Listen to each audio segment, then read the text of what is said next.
Video में मैंने आपको इंट्रोड्यूस कराया था एक टर्म कॉन्ट्रासेप्टिव मेथड्स से। ठीक है, कॉन्ट्रासेप्टिव मेथड भाई साहब दो तरह के होते हैं।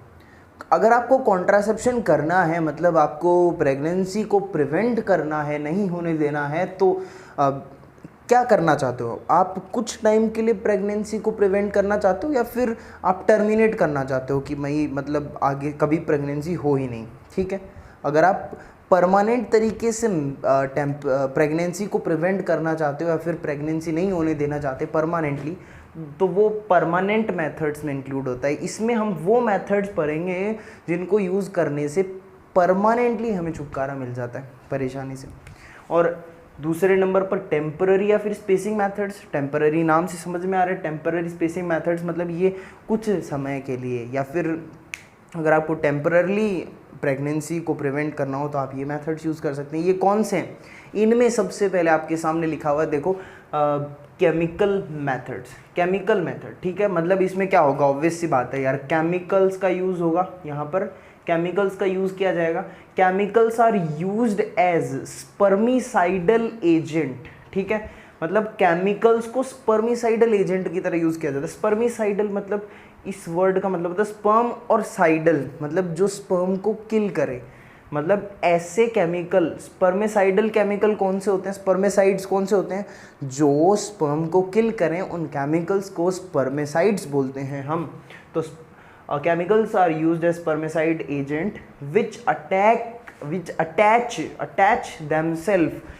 Attach themselves to spermatozoa. Spermatozoa यानी स्पर्म को ही बोलते हैं स्पर्मेटोजोआ।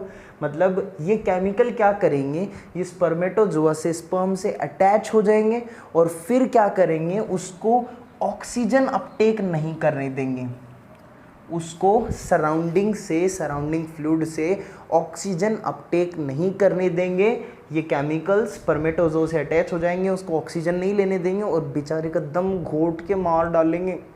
स्पर्म को दम घोट के मार डालेंगे, बेचारा चिल्लाएगा मेरे को छोड़ दो, लेकिन ये छोड़ेंगे नहीं। और फाइनली क्या कर देंगे? किल कर देंगे स्पर्म को। ठीक है, इसीलिए इन केमिकल्स को लोग बोलते हैं क्योंकि स्पर्म को मारते हैं ना, तो स्पर्मीसाइड्स, क्या बोला इनको? स्पर्मीसाइड्स बोलते हैं। ठीक है, तुम्हें पता है ये जो केमिकल मेथड है, यानी ये जो केमिकल्स हैं, स्पर्मीसाइड्स हैं, क्या पता पक्का है क्या कि ये मारेंगे?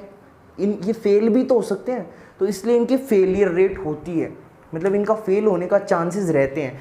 तो इनका फेलियर रेट पता है कितना है? 30%। 30% इनका फेलियर रेट है। ओके, इसके कुछ एग्जाम्पल्स हैं। कौन से केमिकल्स हैं जो यूज़ किए जाते हैं? वो एग्जाम्पल्स हैं इसके निम 76 और टुडे, ये केमिकल्स हैं। मर्जी हो तो याद कर लेना, एनसीईआरटी में नहीं दे रखे तो मैं तो बोलूँगा याद मत करना। ये जो केमिकल्स होते हैं, स्पर्मीसाइड्स होते हैं, जैसे निम 76 टुडे, इनमें कुछ केमिकल्स प्रेजेंट होते हैं, ये ज़रूर आप थोड़ा बहुत याद रख सकते हो अपनी नॉलेज के लिए। ZnSO4, citric acid, KMnO4, boric acid, lactic acid, ये केमिकल्स इनमें प्रेजेंट होते हैं जो एक्चुअली रिस्पॉन्सिबल होते हैं स्पर्म को मारने के लिए। ओके, दम घोट के। उसके बाद में हमारे पास आते हैं बैरियर मेथड्स। अरे भाई साहब, बैरियर मेथड्स क्या होते हैं? बैरियर यानी कुछ बैरियर क्रिएट कर देंगे ये मेथड्स। मतलब क्या करते हैं ये फिजिकल कांटेक्ट। अगर देखो एक सेकेंड, प्रेगनेंसी कब होगी? जब स्पर्म और ओवम मिलेंगे। ओके, फर्टिलाइजेशन होगा। अब क्या किया जाए कि ये इनको मिलने नहीं दिया जाए, बीच में एक बैरियर हम ला दें। ठीक है, तो वो क्या होगा? प्रेगनेंसी मेंटेन रहेगी या मतलब प्रेगनेंसी होगी या नहीं होगी? ऑफ कोर्स नहीं होगी यार। देखो, तो बैरियर मेथड में क्या होता है कि हम स्पर्म का फिजिकल मीटिंग नहीं करने दे, फिजिकल मीटिंग को अवॉइड करवाते हैं। ठीक है, जैसे फॉर मेल के लिए कॉन्डम आपने सुना होगा। सुना क्या होगा? आपने तो अच्छे से सुना होगा आई थिंक। सो मेल में कॉन्डम, ये क्या है? बैरियर मेथड है, ये कॉन्ट्रासेप्टिव है। ये क्या होता है? कॉन्डम क्या होती है? ये देखो, मेल कॉन्डम मैंने नीचे बना रखी है। Male condom, it is a thin latex और रबर शीट। एक थिन लेटेक्स या रबर की शीट होती है जो पेनिस के ऊपर लगा ली जाती है, और जिससे क्या होता है कि जब सेक्सुअल इंटरकोर्स के एंड में जब इजैकुलेशन होगा, जब सीमन रिलीज होगा तो वो सीमन क्या होगा, वो ये जो अपने पास ये कॉन्डम है, ये लेटेक्स रबर की शीट है, जस्ट इसी के अंदर ही रह जाएगा, ये फीमेल जेनाइटल ट्रैक्ट तक जा ही नहीं पाएगा, और जा ही नहीं पाएगा तो क्या होगा, प्रेगनेंसी होगी नहीं। ओके ठीक है। एक पॉपुलर ब्रांड है कॉन्डम का निरोध, ठीक है। कॉन्डम गवर्नमेंट फ्री में भी बांटना शुरू किया था गवर्नमेंट में, स्टार्टिंग में जब लोगों में अवेयरनेस नहीं थी ये यूज़ करने की, ठीक है। मेल कॉन्डम जो है ऐसी दिखती है, इसका फेलियर रेट होता है 10 to 14%, 10 to 14% इसका फेलियर रेट है, यानी केमिकल्स का कितना था 30, उनसे तो देखो कम ही है, 10 to 14% फेलियर रेट है मेल कॉन्डम का।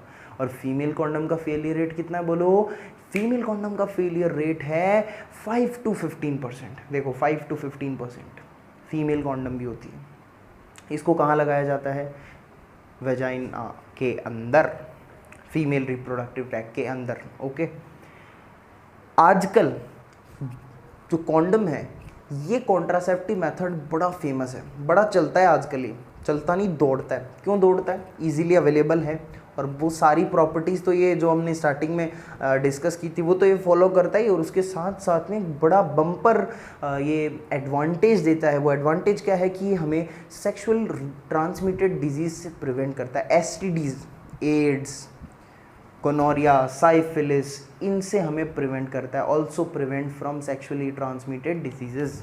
ओके, इन सेक्शुअल, आजकल इसको सेक्सुअली ट्रांसमिटेड इन्फेक्शंस बोला जाता है, ठीक है। अब जैसे मेल के अंदर कॉन्डम होती है, वैसे फीमेल में कॉन्डम के अलावा सर्वाइकल कैप्स, वॉल्ट्स और डायफ्राम्स, ये भी क्या हैं, कॉन्ट्रासेप्टिव मेथड्स हैं, कॉन्ट्रासेप्टिव टूल्स हैं। सर्वाइकल कैप, वॉल्ट और डायफ्राम, ठीक है। ये जो फीमेल के जो कॉन्ट्रासेप्टिव मेथड्स हैं, और या फिर मैं बोलूँ फीमेल कॉन्डम है, इसका एक बड़ा एडवांटेज ये होता है कि ये रीयूजेबल होते हैं, इनको बार बार यूज़ किया जा सकता है, ठीक है। रीयूजेबल होते हैं फीमेल कॉन्ट्रासेप्टिव मेथड, जैसे ये cervical cap, vault, diaphragm. Okay, female condom, ये जो हम ये कॉन्ट्रासेप्टिव डिवाइस यूज़ करते हैं, फीमेल्स यूज़ करती हैं, इनके साथ साथ कुछ स्पर्मिसाइडल क्रीम्स यानी स्पर्म को मारने के लिए क्रीम्स, फोम्स, कुछ जेलीज यूज़ की जाती हैं। क्यों यूज़ की जाती हैं, टू इंक्रीज कॉन्ट्रासेप्टिव एफिशिएंसी, यानी जो ये कॉन्ट्रासेप्शन कर रहे हैं इनकी एफिशिएंसी को इंक्रीज करने के लिए क्या क्या यूज़ किए जाते हैं, spermicidal creams, foams and jellies are used along with these contraceptive devices to increase their contraceptive efficiency. Okay, so I don't think मैंने कुछ छोड़ा यहाँ पर, सारी चीज़ कंप्लीट कर दी है, तो चलिए आगे बढ़ते हैं।